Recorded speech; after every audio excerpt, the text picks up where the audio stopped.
What is up, Steelers Nation? Thank you so much for jumping on to another video here at youtube.com/All Steelers Talk. I'm Noah Strackbine, joined for the first time in the stew by Jack Markowski. Find us on youtube.com/All Steelers Talk. Hit that like and subscribe button. We're diving in to winners and losers from week 2 of Pittsburgh Steelers training camp.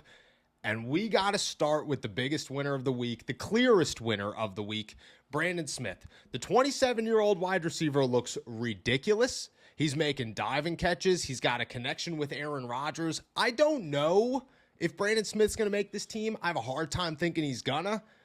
But if you look at every single player on the roster right now trying to make a case for himself, none, and I mean none, are making as strong of a statement as Brandon Smith. 100%. And I thought, coming in, I thought there was no chance that any wide receiver outside of the top 6 had a chance to make the 53-man roster. None.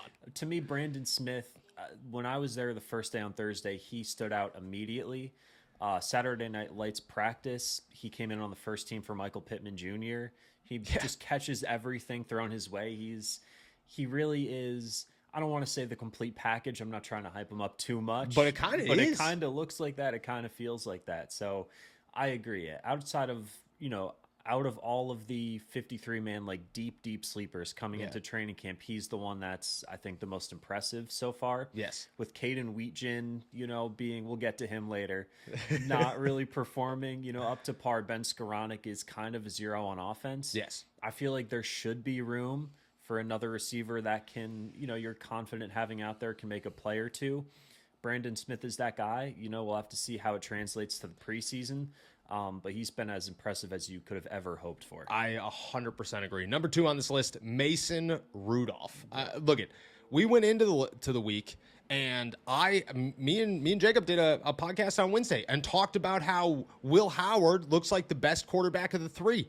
And then Thursday, Mike McCarthy's like, nobody on this entire roster. He was asked about the entire 90-man roster, and nobody on it has impressed him more than Mason Rudolph, which is nuts. And then you just start to see it. You start to see the decline of others in that room that we'll get to here momentarily, and the rise of Mason Rudolph. And I don't even think he's looked great. No. But he's a clear winner because right now, leaving week 2, there's a very, very clear quarterback 2 behind Aaron Rodgers. That quarterback 2 is Mason Rudolph, and I personally think he's running away with the job without doing anything flashy because Mike McCarthy he really likes this guy. Yeah, I mean, Mason Rudolph, I've kind of come on here multiple times and trashed him to a certain extent. As we all have. I'm not a Mason guy, but yeah, I mean, he doesn't, when he's the number 2 quarterback coming into training camp, and Will Howard is not doing anything to sort of boost his stock, boost his standing on the depth chart, whatever. And Mason doesn't have to do too much to come out and win the job and, save himself from being traded or cut, whatever the outcome would be. Yeah. So, yeah, I mean, he's doing exactly what I think the coaching staff expected him to do. He's being Mason Rudolph, and that's fine enough. I think I kind of feel like it's not a lock, but it's not that far off that he's going to win the backup job at this point. It's crazy that being Mason Rudolph is enough to easily win the job over a Will Howard and a Drew Aller. Number 3 on this list, Dalen Everett, rookie corner, finally kind of taken off. And that's great to see because the Pittsburgh Steelers believe they really have a steal in Dalen Everett. They're making it very known. I've been told by multiple people in that building that they think Dalen Everett is an absolute rock star of a corner.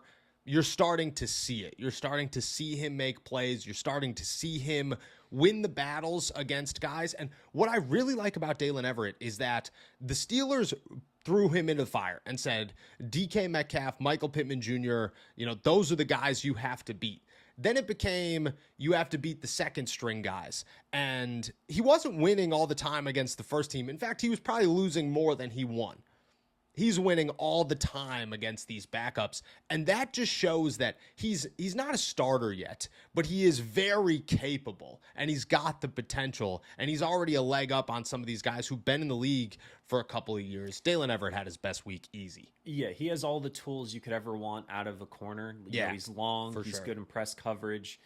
I think when they took him, they knew it was going to be sort of a project, but Yes. he's further along than I think they probably could have hoped, the coaching staff. So for sure. he has looked good. He had a couple of big plays in Saturday Night Lights. You know, with all of the injuries at cornerback too, who knows how many of those are really going to translate to the regular season. It doesn't hurt, obviously, that he's been, you know, as productive as he has been or looked as good as he has. For sure. So I think it's just going to continue to be upwards from here. Look at Joey might be banged up, but that contract's going to solve all whenever it gets hit. Sure. But he No should doubt. still play a role this season to some degree. Let's talk about another rookie here, Robert Spears-Jennings. Yeah. Dude, Robert Spears-Jennings right now has claimed the backup job, I think. Yeah. He is taking all first-team reps. That's including over Rayshawn Jenkins, who replaced Darnell Savage to be that third guy. Mike McCarthy made it very known they want a veteran. Robert Spears-Jennings is getting every rep possible and making the most out of it. Yeah. There really aren't moments. There have been one or two where you go, all right, that was an RSJ fail there. But for the most part, this guy is very impressive. He's making plays and he's starting to like come into himself. Like you're starting to see Robert Spears-Jennings go from the guy that wasn't doing anything to make some plays and bat some balls down and be in the right places to kind of come away with it. And I think he had a pick the other day, which is, you know, very impressive against the first team, which is what you're looking for. I don't know what the role of Robert Spears-Jennings is going into the season, but I do know Robert Spears-Jennings is a stud, and you're starting to see that maybe the 7th round pick is a steal for the Pittsburgh Steelers. Yeah, I think the Steelers have a chance to get a lot of value out of those day 3 defenders. For sure. Robert Spears-Jennings, I agree. I think he's sort of snagged that number 3 safety job. We'll see what happens with Rayshawn Jenkins. Obviously, he's the more proven veteran. Yeah. But Robert Spears-Jennings, the elite speed, you don't get that with a guy like Jaquan Brisker or Deshaun Elliott. Those guys are more in the box, good run defenders. Yes. Robert Spears-Jennings is that rangy. He can be maybe a ball hawk. Who knows? You know, he wasn't necessarily that at Oklahoma, but he has all those tools. He can help out on special teams. Like, I think if the coaching staff really does believe in how he's progressing defensively, and clearly they do, if he's on the first team, right? And has stayed on the first team. Yes. For over a week, he stayed on a first team. Yes. So I think that's a huge vote of confidence. And I think we're going to see him, I think, potentially a decent amount right off the bat. Let's talk about the most surprising name on this list. Easy. Kevin Jobity Jr., number 92. And that's all you really need to know him by is number 92, because you'll never remember his name. But he's an undrafted out of, do you know where? Syracuse. Of all schools. Undrafted out of Syracuse. A nobody for most of training camp has become an absolute stud the last week. I mean, this guy makes play after play. I've watched him beat reps against Spencer Anderson. He makes Jennings Dunker look like an undrafted guy. That's how, and Jennings Dunker, you know, we're going to talk about him here in a moment, but not the most impressive guy on the football field. Kevin Jobity, his path to making the team is nearly impossible because of how good the 53-man roster is at the defensive line. I don't like, if somebody picks him up, he's going to be a steal because he's got power. He's fast off the ball, so fast off the ball. He's winning reps against all 3 teams that he's going against and really hasn't slowed down. He seems to be getting way better by the day. Yeah, I mean, I've even seen them test him out sort of like in an edge stance too. Yes. Like he has bend. He's just an athletic freak, like you said. He's sort of in the mold of like a Keanu Benton to me, but more athletic almost. He's not as refined. Obviously, Keanu's, you know, a starter, multi-year starter. He's going to be paid in the mid-teens. But Kevin Jobity, he has the chance to be a rotational pass rusher at some point. And like you said, he's not going to make a 53-man roster. There's a ton of dudes ahead of him. But I mean, I think if you cut him, there's a chance a team would take a chance on him just because he has those rare athletic traits as an interior guy. Yeah. In one-on-one reps, I've focused on him, you know, every day I was at practice, and he won, I feel like, way more. I don't remember seeing him take like a clear loss. I was going to say, I don't think he lost a single rep. It's crazy. Yeah. So, yeah, he sort of popped more than anybody, really. Yeah, I came away super, super impressed with how he looked. Yeah, Kevin Jobity is a guy to know going into the preseason because I think he's going to make plays. I think he's going to put himself on the map. And if you want to talk about a camp darling, I guess, on the defensive line, he's as big of a name as it gets. Let's dive into the defensive line. We have three of them. We'll lump two of them together, and then we'll get into the third here. Derek Harmon and Y.A. Black. Two very clear winners this week. Derek Harmon is an absolute freak. The step forward that he has taken in training camp from year 1 to year 2 is ridiculous. Like, he looks elite. I hate to toss the word elite out there so early, but he looks elite. He's beating everybody.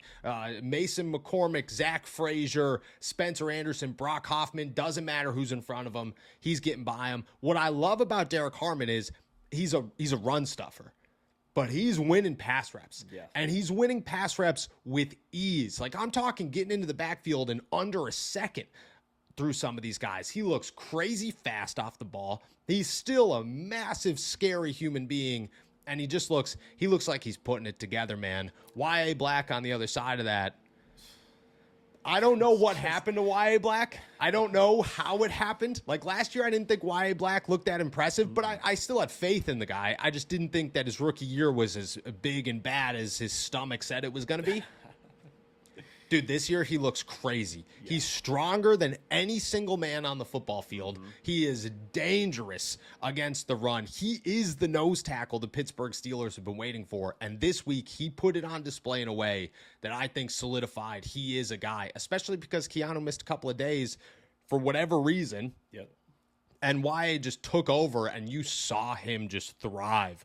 I think he's the nose tackle. The depth chart says he's the nose tackle, and I think he should stay there. Those two are very clear winners and dangerous for the Steelers. Yeah, I think with Y.A., anytime any of the interior guys talk, like Cam, even Sebastian Joseph Day, they're getting asked constantly about Y.A., and I think that's enough of a sign to show you how he's looked in training camp, all of the hype surrounding him. Domata Peko, I remember when he came in and said he could be like an elite nose tackle. He talked him up a ton. And like you said, his rookie year was not super impressive, but he's a mountain of a man. He's humongous. He's super strong. He could be, an elite run stuffer, you would think, if it all comes together. Yes. So he looks menacing out there in the middle of that defensive line.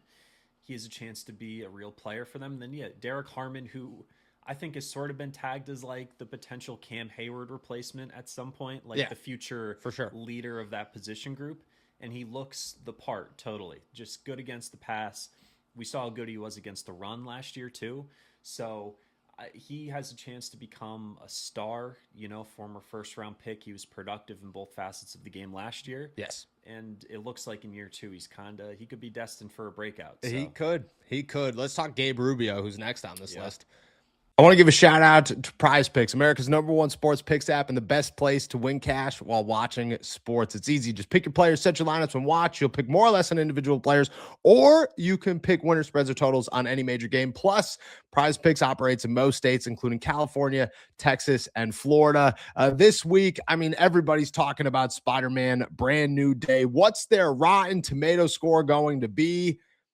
I'm going to play it a little dangerous here. I'm going above 97. I'm a big hitter, always. Using our promo code HMA or by clicking the link below, new users who play $5 get $150 in lineups if you win. Just download the app using my promo code and the link. Can't wait to hear your lineups.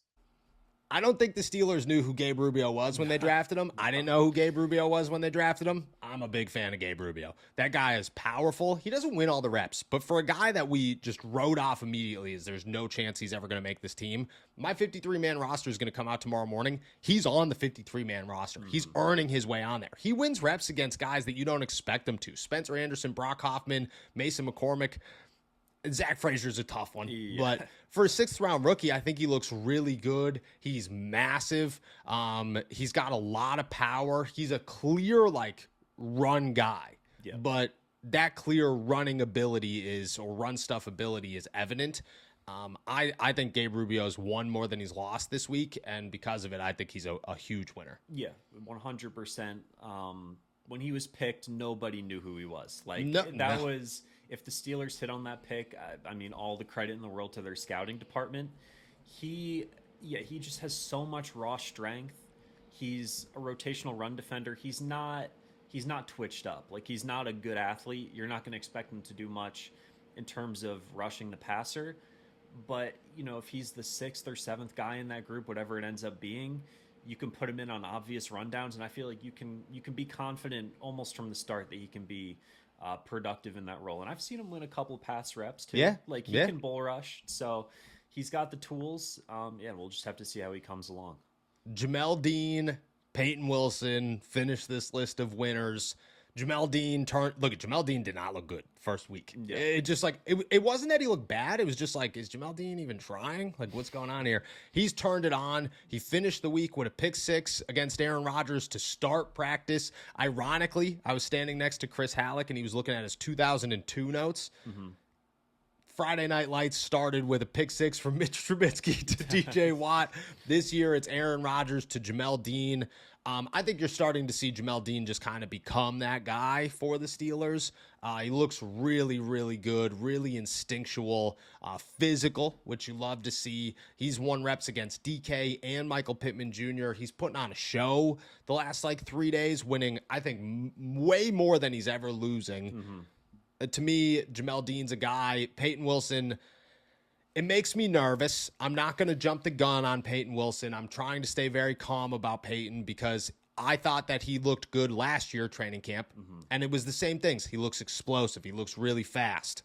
He looks explosive. He looks really fast. He looks physical. Like, we saw all that last year, and then it faded, but I think both of those guys look very good, and I think they round out the winners here as, 2 veterans that, you like to see come on in training camp. Right, yeah. Jamel Dean, he had that pick early on Aaron in practice. Yeah. You know what Jamel Dean is. Like you said, he's physical. He's good in press. Yep. He's just been a good starting corner for 7-8 years at this point. Yeah. The only concern with him is the constant injuries. He misses 3 to 4 games. But if he's healthy, I think you can make an argument he's on a similar level to a Joey Porter Jr. Those two guys they're both cornerback 1s, in my opinion. I think Jamel Dean's probably one of the better cornerback 2s in the league.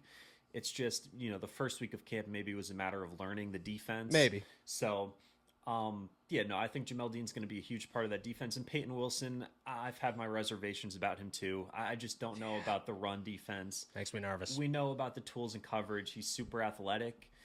And Mike McCarthy even talked about that the other day too. It's a matter of putting it together, but he's flying around that field. It's noticeable too how aggressive he is.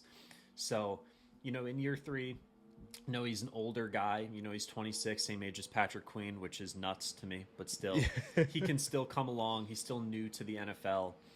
I don't know that he's ever going to become this crazy. He's not going to be a great number 1 linebacker, I don't think. No. But he's a good piece in the middle of the defense. If his coverage skills can continue to come along, if he's going to improve as a communicator, as a run defender, I think he could at the very least be a good starter. And training camp has been, or at least this past week has been promising. Yeah, I agree. Let's dive into some losers here. Before we get to the big name that everybody wants to hear, let's talk Jennings Dunker. Mm-hmm. I mean, I don't know what's going on with Jennings Dunker, man, but this guy he hasn't looked good at all during training camp. He's slow off the ball. His footwork is atrocious. He's very high in his blocks. It's just all around bad play by Jennings Dunker. I don't think he's won many reps at all. He looks like, I don't know if it's the transition inside that's getting him, if it's the speed of the game, but I've watched this guy literally stop. Yeah. And then get hit and realize, I don't know what to do. Now, good in run blocking, but there's no, you just go. You just hit immediately. Anytime he has to wait for impact, it's a problem, and he gets beat every single time. He was a guy that I thought coming into here was going to eventually compete for a starting job. There's no chance he's starting this year. And, if he wasn't a third-round pick, I don't think he'd be on the roster. No. I agree. I also agreed that I thought there was a chance he would win that right guard job or left guard job. Yeah. Coming into the year, you can see why he had to move off of tackle coming into the NFL because he just doesn't move well enough to play the position. He's not good in pass protection. You see him get beat with spin moves. He just doesn't have that agility. not that he can't improve in that area, but he's more of a run blocker, and he's flashed in that area. But I agree, he's been one of the more disappointing offensive linemen, and whenever I've focused on him, really, I haven't come away impressed, really, ever. No, not one time, unfortunately. Will Howard, my friend, big loser of the week. Will, again, we recorded a podcast on Wednesday talking about how Will Howard looked like the best quarterback of the three behind Aaron Rodgers, and then the fall off Thursday, Friday, Saturday was crazy. Yeah. This guy was throwing interception after interception, incomplete pass after incomplete pass. He was throwing balls short. He was throwing balls high. Like, there was no zip on the ball anymore. He looked lost, confused, and a little bit rattled. Don't get me wrong. He's had a couple of good passes. Like, I don't want to sit here and say that at no point he's looked good, you know? But it was a noticeable fall from Will Howard, and it happened the second Mike McCarthy said Mason's like the guy. It was just immediately over. It felt like I think the ground that he lost this week at the quarterback position is rough. Like, to the point of like, do we keep talking about him, or do you transition to Drew Aller? That's kind of where we're at here. Yeah, it's a good point, and you're right. After Mike McCarthy brought up Mason Rudolph, that's kind of when the decline started. I would even go as far to say, like, it might be insurmountable for him to win the backup job. I think it's very close. Like, he would have to go out and be ridiculous in the preseason. I just don't expect it based on what I've seen. No. So the amount of times, like, the ball is thrown into the dirt, the ball just doesn't look great coming out of his hand. It's different from the other three quarterbacks. Yep. Yesterday he had like a couple moments, like you said, but at no point he's never looked like this young up and coming quarterback prospect that you really want to keep around. Yeah. So I don't know what his future holds. And how many times did I say to you, like, throughout the week, like, dude, you should have saw him on Tuesday. He looked great. I know. And then on like, it was just it got so bad so fast that it was just what is happening to Will Howard. Broderick Jones is on this list. Look, it turned it up on Saturday. For sure. I thought he looked way better on Saturday than he did Thursday, Friday, and the rest of the week. But I mean, I remember standing there on Monday going, wow, Broderick Jones is terrible. And then on Tuesday going, wow, Broderick Jones is terrible. And then on Thursday being like, I don't think Broderick Jones could play football right now. Like, I don't even think he's in the NFL. Again, Saturday won a couple of reps, good reps. Like, I watched him beat Nick Herbig, and I was like, that was so needed, Brod. What are you doing? Clear loser this week. Just because, like, Dylan Cook looks good. Maxi Hanator is banged up, but he looks good. I don't know if Broderick, like, Jeff Driscoll looks good. I don't know if Broderick has a place right now, and I don't think it, like, his technique just looks so bad that it's almost like he's restarting in his NFL career. It does, and he doesn't, like you said, Saturday Night Lights, he had a couple of reps. The one against Herbig really stood out. Yeah. I do just worry about the physicality, like that neck injury. He's still regaining weight. He came into camp at, 300? He wants to be 315, maybe 310. So it's so tough to build that back up. He's the third guy at right tackle. You would think if Max is healthy, he's the third guy. He does not look like an NFL player anymore, and it stinks to say. He's still light on his feet. Like, you see the athleticism. I'm just not sure he's ever going to be able to get back to a point where you can put him out there and you feel confident about it. No, I don't think you are. Eli Heidenreich, who's a loser only because his opportunity is, like, pretty much gone, and that stinks. Suffered a hamstring injury early in the week, didn't practice throughout the week, and then it just kind of feels like Caleb Johnson is looking a little bit better and a little bit better every day. Travis Homer's like the clear 4. Eli had a long shot to make this roster, and now going into the preseason, Caleb's either got to look really bad or Eli's got to look ridiculous. And here's the thing. If Eli doesn't practice on Monday, Eli's not playing in that game. No. And then if Eli's not playing in that game, I think it's already over. So it's kind of an unfortunate circumstance that causes this to be a loser. But I think Eli's chance at claiming a running back spot on the roster is pretty far gone. Yeah, 100%. A lot of Lou Nichols in there, too. Lou Nichols. Totally forgot about Lou Nichols. Yeah. Who doesn't love Lou Nichols, man? Right. I mean, how couldn't you? So, yeah, Caleb Johnson's getting all of those RB3 snaps. He's looked fine. Yes. And, yeah, it's a product of the circumstances. Like, Eli's been hurt, but I think he's last in that room. He's behind Travis Homer. He's the 5th guy, 6th guy. So I think he's destined for the practice squad if he's not claimed. I came into camp really thinking he could get the RB3 or if they kept for that fourth job, but those chances are done at this point. Unfortunately. And then last on this list, Caden Weegan. Yeah. Yikes. Like, yeah, we could talk losers all day. I think Jennings Dunker is probably the worst looking guy on this list. Caden Weegan's number 2. Like, look, let's go back. Okay. Caden Weegan asked Adam Henry about him twice during OTAs. Both times, Adam Henry just totally curves the question, trying to say, like, yeah, he's not really a wide receiver, but we're going to see what we can make out of him. He's a kick returner, and he's a punt returner, which is awesome. And if you're drafted in the 7th round, nobody cares. But you're a 4th-round pick, and the Pittsburgh Steelers are going to use a roster spot at wide receiver for you. And you can't catch the football. He doesn't catch the football. The worst day of him was it Thursday? Thursday. Yeah. Drew Aller in a 2-minute drill goes to this guy twice. He's wide open both times. Both times the ball hits him right in the hands, in stride. Honestly, great passes from Drew Aller. Both of them hit the ground. They weren't even like remotely close to being caught. It was so bad. He just doesn't look... He doesn't look like a wide receiver whatsoever. And again, maybe you're great at kick and punt returning. Caden Weegan is forcing the Steelers' hand to say, do we risk keeping 2 special teamers at wide receiver and only having 4 capable wideouts, or do we have to keep another guy? I think it's a bad look for Caden Weegan, and he looked, again, you can't do anything on kick and punt during training camp. It doesn't get physical. As a wide receiver, he looks terrible as a wide receiver. No, I just don't think he is a wide receiver. Straight up. No, he's not I don't at think all. It's ever going to get to that point. He's a design touch, maybe guy that you give the ball. Maybe he breaks one at some point.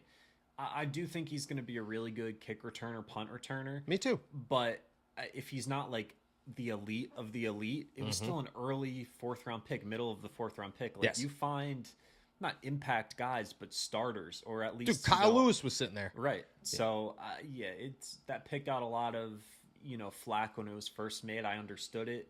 Maybe he's a good special teamer, but if you're looking for the most amount of weapons for that offense, like there's just you're not going to cut Caden Weegan.